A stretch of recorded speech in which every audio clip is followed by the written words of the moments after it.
16 tetor, ngriuni për vendin tuaj.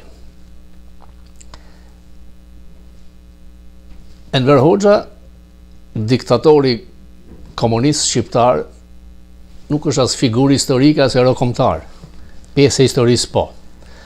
Provokimi që u bë nga peleshrat në kuvendin e Shqipërisë tregon qartë se Partia Socialiste vazhdon rrugën e Partisë M.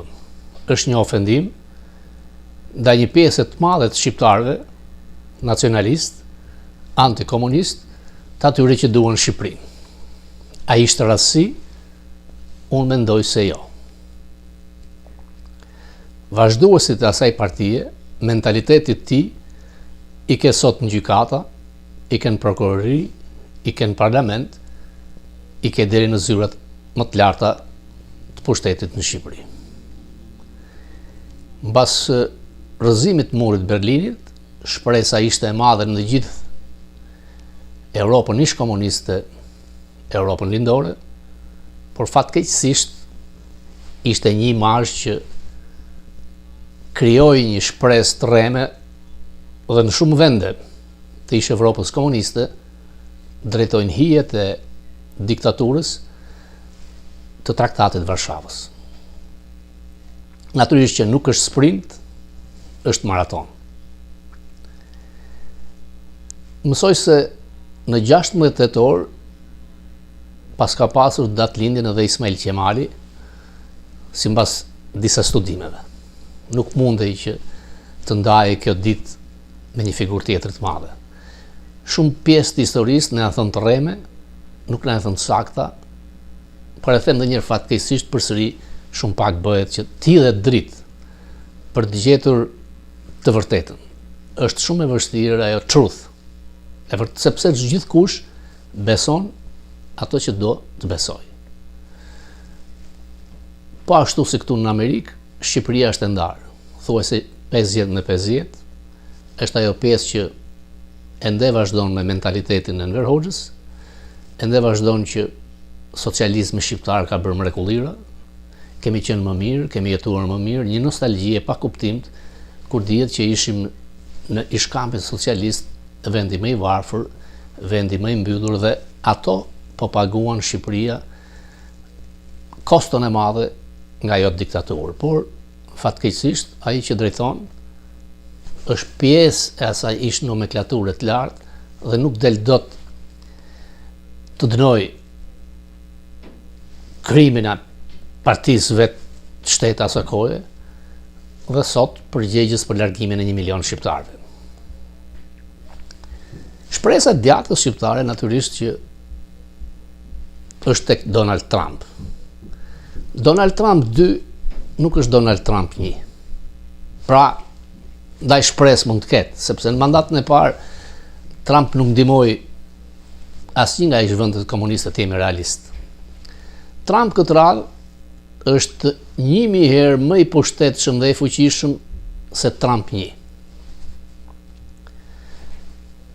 Ajo që quhet marrëveshje e paqes në fakt është armëpushim në Gaza, tregon që Trump do të sillej me një qasje tjetër në diplomaci. Money talks, dollari është kryesori.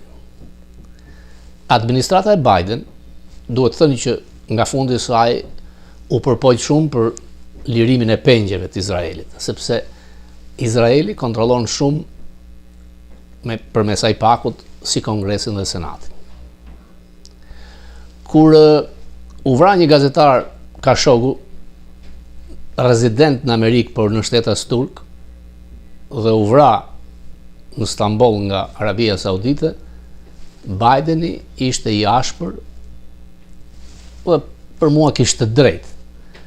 Por kjo bëri që Arabia Saudite të shikojë si vend armik, është një nga vendet më të fuqishëm. Trumpi mbasi mori atë dhuratën nga Katari, $400 milionë të avionit, $3 miliardë për një fush golfi në Katar, ka arritur t'i bëj bashkë vendet arabe, duke i bindur që Irani u shkatrua.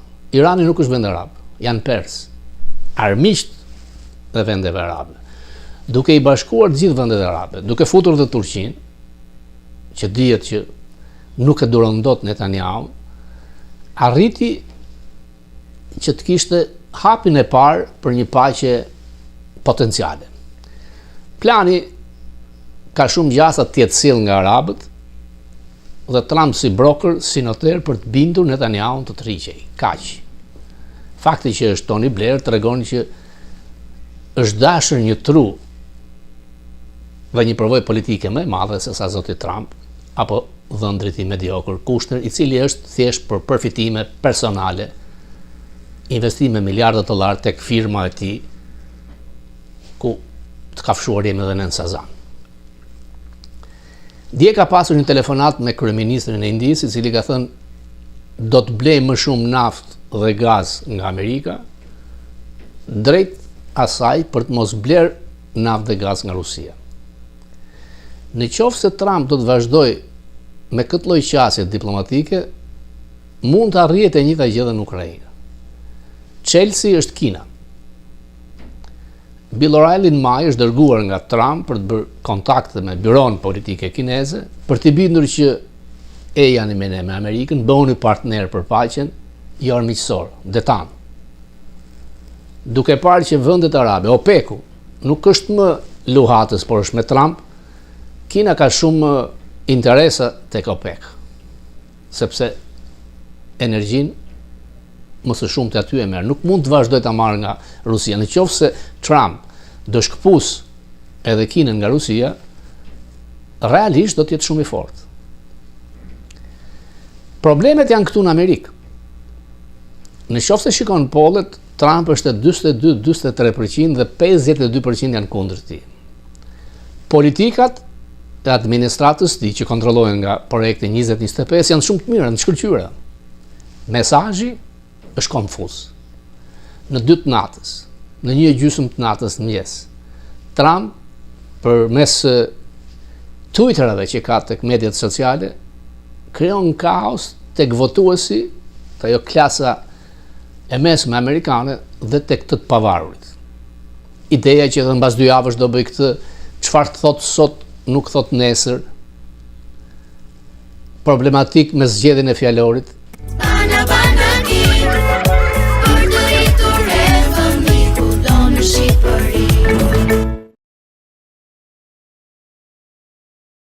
Riley writes in his message of the day, it is clear the Arab world sees President Trump as a strongman leader, but more importantly, the Arabs believe Mr. Trump is good for business in the Middle East. Money talks, always has.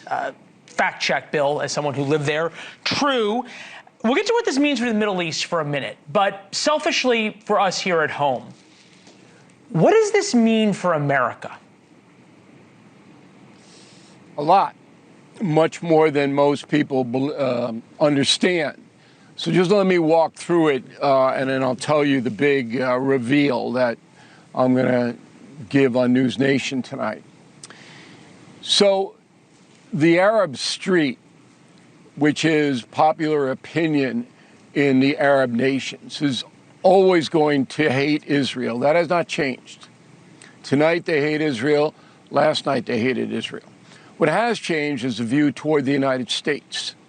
In Trump's first term, the Arabs were neutral. OPEC went up and down. There wasn't really an engagement of any historical importance. Then COVID hit, and everybody's attention was distracted. In the second term of Trump, that is totally different.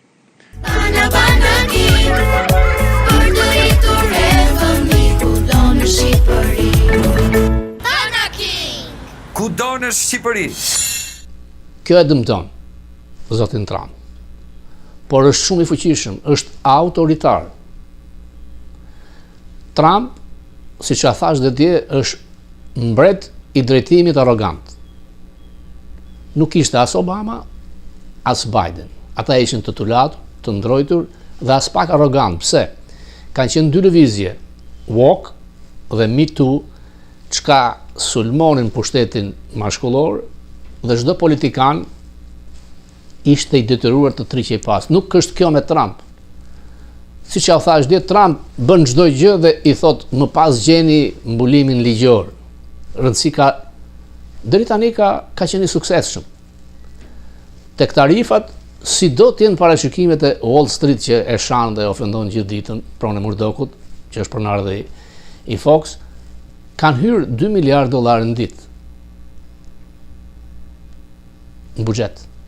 Por nga mbyllja e qeverisë, shutdowni, ekonomia amerikane, siç thot sekretari thesarit, humbet $15 miliard në ditë. Me Trumpin kemi pasur 4 mbyllje qeverie. Obama vetëm një herë. Me Bidenin jo. Shloj politike. Po ne, dje kam pasur që Duman, tym, turqisht, ku ka tym nuk ka zjarë. Dumani ka qenë në komisionin e ligjeve, nuk ka asgjë këtu, prokurori përgjithshëm, gjithkush shkon dhe jep llogari në parlament. Natyrisht që parlamenti nuk është si Kongresi Amerikan, sepse ata nuk kanë votuar, janë 100 në kompani, njerëz pa vlerë, kjo duhet ndryshojë. Megjithatë, nuk më pëlqeu seanca nga të dyja kahet. Pyetje, njëra palë që duket socialistët janë të friksuar nga SPAK, grupi tjetër i opozitës sulmon dhe ka atë idenë që lideri i tyre është në rreth shtëpie në mënyrë të padrejtë nga SPAK, por nuk pash pyetje realisht hetuesi siç bëjnë këtu. Dikush e pyetja a ke takuar me Ganigal, dhe ai kërceu. Përgjigjja ishte jo, po jo, nuk ka pse je pyetje kush je ti e kush jam unë. Por pyetja do të ishte therse nëse të thoj në 3 mars në orën 12:15 te restorant ke qenë 18 minuta e 37 sekonda me Ganigal. Kështu kryet këtu. Gjatë pyetje e përgjigjeve e vërteta absolute s'del, por që Rama është në netim u pranua për çështjen me Ganigal. Nuk u tha Rama me emër, por çështja me Ganigal Ramën ka. Indirekt u pranua që mund të jetë kërkuar dosja në Amerikë. Se si është ana teknike, se si funksionon në Shqipëri, nuk mund ta di unë këtu. Teknikisht duhet që ministri i drejtësisë që të kërkojë dosjen, por dhe prokurori në lidhje me FBI-n e kërkon. Ma ka thënë Dan Friedman disa herë. Ajo dosje është masive. Mënyra se si po sillet presidenti Trump është tronditse për Ramën. Kur një revist, dikur gazete e përgjithshme, Washington Examiner, dihet që ka lidhje me 2025 me Trumpin, i thot Rama si Noriega apo si Erdogan, both, të dy, do të jetë alarmante, friksuese. Trump ka ekzekutuar disa barka të vogla nga Venezuela në ujrat ndërkombëtare me idenë që po tronin drogë, edhe pse mund të kenë qenë peshkatar, por ka dhënë urdhër CIA-s në mënyrë të hapur. Ka kohë që presidenti amerikan nuk e bën këtë, sidomos haptas, për të ndërhyrë dhe brenda Venezuelës. Do të ndërhyjë dhe me kartelet Meksik. Sa herë që përfaqësuesi e Trumpit në Tiranë kontakton me ministrat dhe me SPAK-un, thotë që do të mbështesim SPAK-un për luftën e trafiqeve, sepse shkelet interesi kombëtar. Interesi kombëtar i Amerikës nuk është thjesht ato aktet terroriste, kërcënimet nukleare, janë kartelet, janë qeverit dhe njerëzit e huaj që veprojnë si Soros në dëm të interesit kombëtar amerikan, janë ato protestues pro Hamasit me paratë e zeza të Soros, por këtu mungon fokusi i mesazhit zotit Trump. Ka shumë drejt që ka orientuar që gjithkush që ka shkelur ligjin të shkoj para drejtësisë.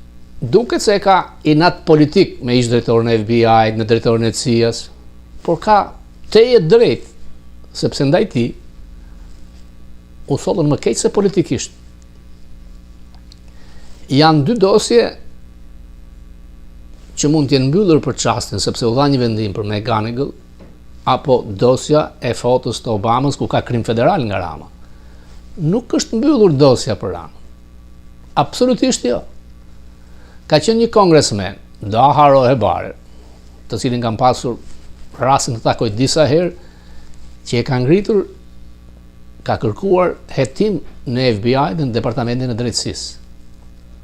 Nuk u thrit në gjyq Rama aso kohë, sepse administrata ishte e majtë. Por kësë do të thotë që dosja është mbyllur. Jo të gjithë hetimet shkojnë përpara një gjykate duke marrë aprovimin nga juria madhe. Varet nga forca e prokurorit, varet nga indicjet dhe faktet, por dosjet nuk flenë. Ndaj dhe Rama e ka të shqetësim në fytyrë. Nuk do të thotë që unë nuk mbështes asgjë në qoftë se diçka pozitive vjen nga Rama. Në rastin e mitingut rallist madhe në mbrojtje të UÇK-s nuk ka asgjë të keqe, por edhe opozita ka një drejt kur ti kërkon ta përdorësh politikisht kundër qeverisë të gjysmës tonë Kosovës. Duhet mbështetur një rezolut për genocidin sërb. Gjykata speciale duhet kishte dërguar përpara drejtësisë të paktën 1000 sërb, pastaj të shkonte tek luftëtarët e UÇK-s, sepse dihet që kriminalët janë në anën e Serbisë. Viktimat, viktimerizuarit jemi ne, shqiptarët në Kosovë. Janë me mijëra të vrarë. Respekt për UÇK-n. Dikur mbas 97-s të kuqe dhe të zezë, ka pasur një kom një qëndrim, miting gjendar. Sa më shumë të tilla të ketë për të bashkuar çështjen tonë kombëtare, aq më mirë është. Ndërkohë që Shqipërisë i ikin 1 milion vetë për politikave të Ramës, bashkimi me Kosovën është diçka imediat.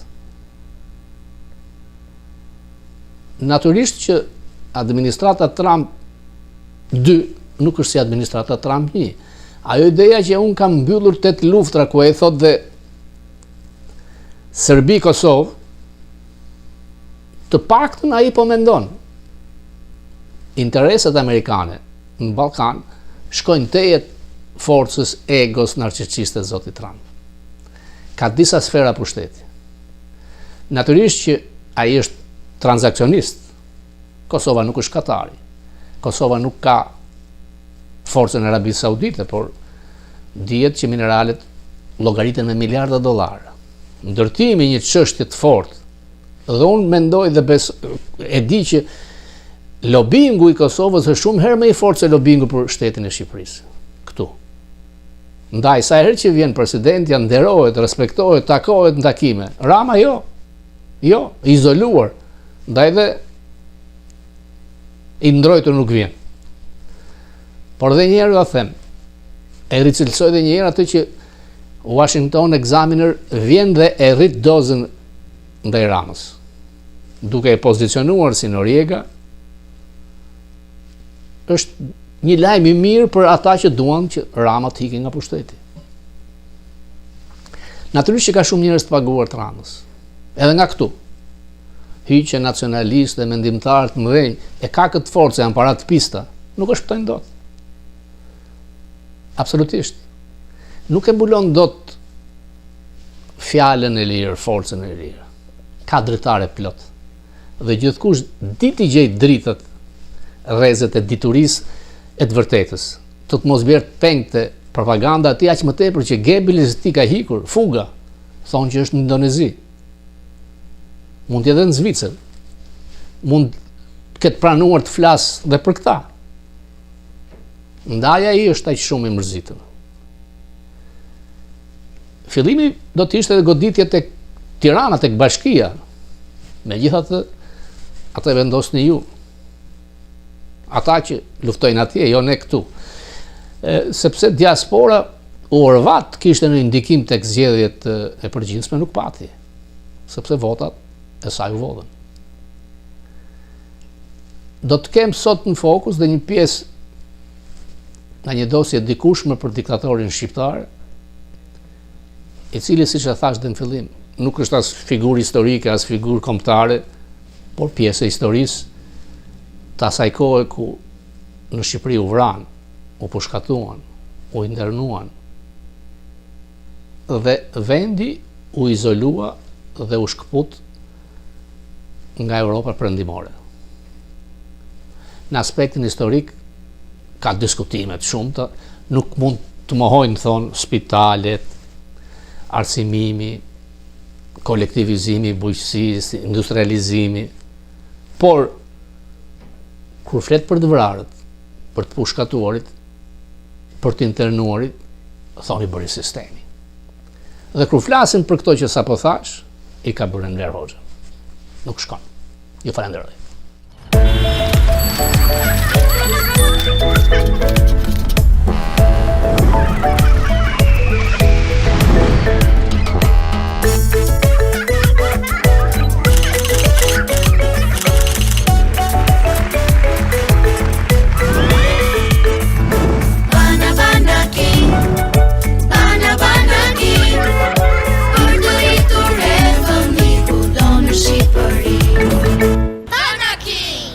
Kudo në Shqipëri.